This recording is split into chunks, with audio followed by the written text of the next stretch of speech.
So if you're looking for a really nice, high-end, no fuss, no problems garden hose reel, then a lot of people recommend this, the Eley wall mount garden hose reel item 1041, all metal garden hose reel for outside.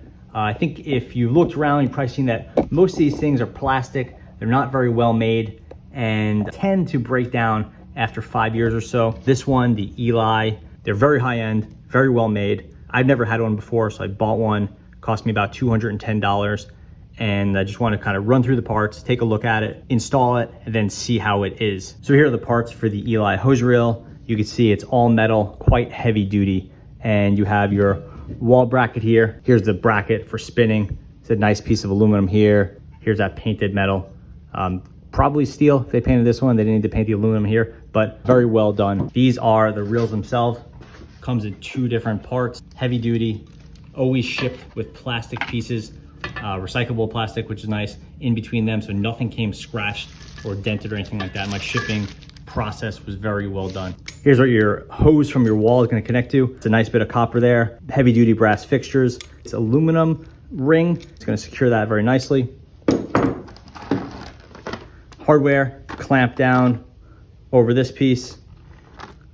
Spinning handle. Everything looks to be nice and heavy duty.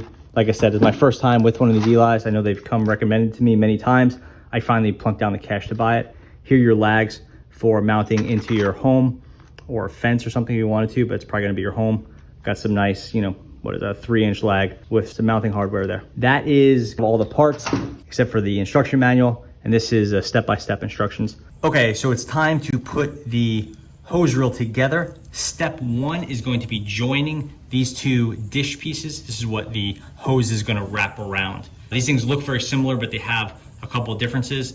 The most important difference for now is that we have these receiver pieces right here, and that's what these 3 hex bolts will screw into. This piece has 3 holes, but it's just a plain hole, and the hex bolt will go through this and into one of these holes. So it's pretty easy to line up. This includes this big Allen key, so you'll have no problem putting this together. It's nice and long. You're gonna use the skinny end and you're gonna tighten these down. Make sure you have at least 2 in place before you start cranking. Step 2, we're going to install this rotating handle. It has this really nice heavy duty piece of metal in here. Even got the logo on there. And you wanna unscrew this hex bolt. It's the same one as before, so you already have the tool to work with it. And you want to pop this in here, put that there, and then go under. And this one we could probably tighten down and it won't stop this from screwing. Okay, it's nice and tight and this thing still turns. Okay, so now you have an important decision to make. Do you want your hose reel to go parallel to the house, looking like this, or perpendicular to the house, in which case it would look like this if you were looking at your house? This design supports either one. Typically you would go parallel, but you could certainly go perpendicular. That's up to you. I'm gonna go parallel. What that will affect is how you install this mounting arm right here, which is the next step. So if you're going parallel, then you're going to get this mounting arm and install it this way. The reel will go this way. If you want it to go perpendicular, you want to spin it around and install it this way. And obviously the reel would be coming straight at you if you were to face the house. You install it by removing these 2 heavy duty bolts using not the skinny side of your Allen key, but the large side of your Allen key, and install it into the mounting bracket here.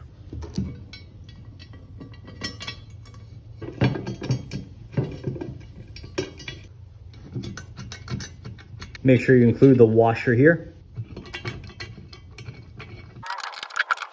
Okay, so the mounting piece is put together, it's tight, and now you have to mount it to the wall. This is going to be the most difficult part of the operation. If you have a cinder block or concrete wall, you're gonna use these right here. Those are just, you're gonna have to drill the concrete, put it in, and mount it that way. There are instructions in the manual if you're gonna do it that way.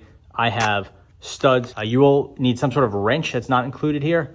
The hex came, this is kind of a specialty bit.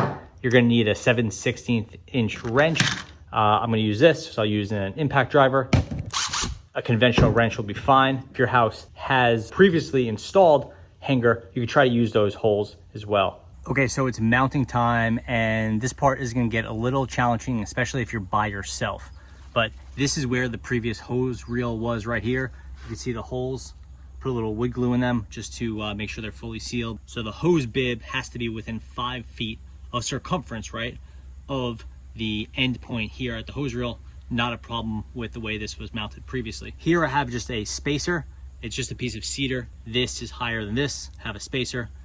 That worked out pretty well. Here I have the first lag installed. Moderately difficult to do as a one-person job, but because this is a siding, not a concrete, I have the spacer installed. Spacer looks like this.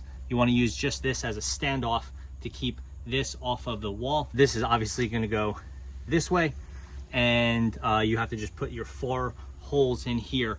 This again has studs. I'm gonna put in the studs. This is below a window. Have a lot of studs here, nothing to worry about there. Your home may be different, so you're gonna have to find those studs. You will want to find something to make this parallel. Perhaps you have a bubble level, something like that.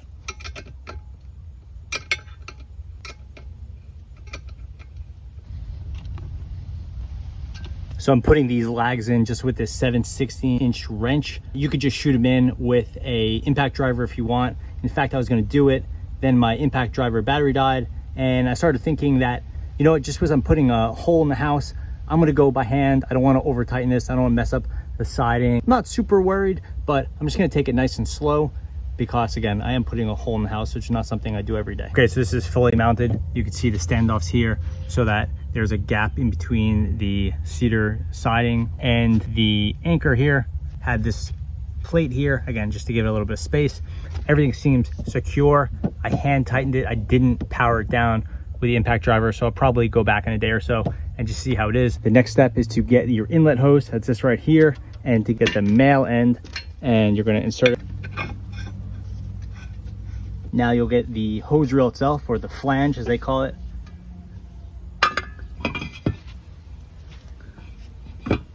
And put it through. So next up, you're gonna get this piece right here. This is called the hose strap assembly. And basically it's a little screw that goes in and it tightens this strap up. That's gonna slide right here with the strap going inside. And it's gonna go securely right there. You don't have to screw this one down. You're just gonna tighten it down in a little bit. The next step is we're gonna install this piece. It's called the cam brake. It's basically a C-clamp with a little tightening piece here. And you're gonna install it by pushing the reel all the way back. Put this around. You'll see there's a little tooth right here. That tooth goes in here. Push it in, squeeze it, and this will have essentially a brake on it. If you open it, then you could spin. If you close it, it's locked down. So now we're gonna get this copper piece. It's called the swivel. First, we'll attach it to the hose with a smaller brass piece, and then the aluminum piece connects it to the axle. I'm just gonna hand tighten it for now. That should be sufficient, but it'll be easy enough to check this later on. If you have this swivel is hitting something, you can turn it. It does actually swivel. You should be able to go for multiple turns with this aluminum nut here. If you put it in and it only goes like a half a turn, that means it's cross-threaded. Now it's time to install the hose on the reel. You're gonna get your female end of the hose right here, put it through the hose clamp. It might be a little difficult depending on how tight this is and then the size of the end. And now you can tighten it down. I have the hose reel in the 12 o'clock position and it is locked. You don't have to make it too tight. You're just making sure that the end of the hose is secure enough that it's not gonna pull out. Now you're gonna get your garden hose, pull it, feed it through here, and connect it to this swivel. I'm gonna position the swivel so your hose doesn't kink. I have a relatively new hose, so it's nice and easy to do. So now in the final steps, we're gonna get the input hose, put that on your hose bib. So you're gonna be tempted to start to reel it up now and actually use your hose reel, but you wanna turn your hose on and check for leaks at this point. It's fully pressurized. I don't see any problems. Now I'm going to turn off the cam brake and reel in the hose. I have a 100-foot hose.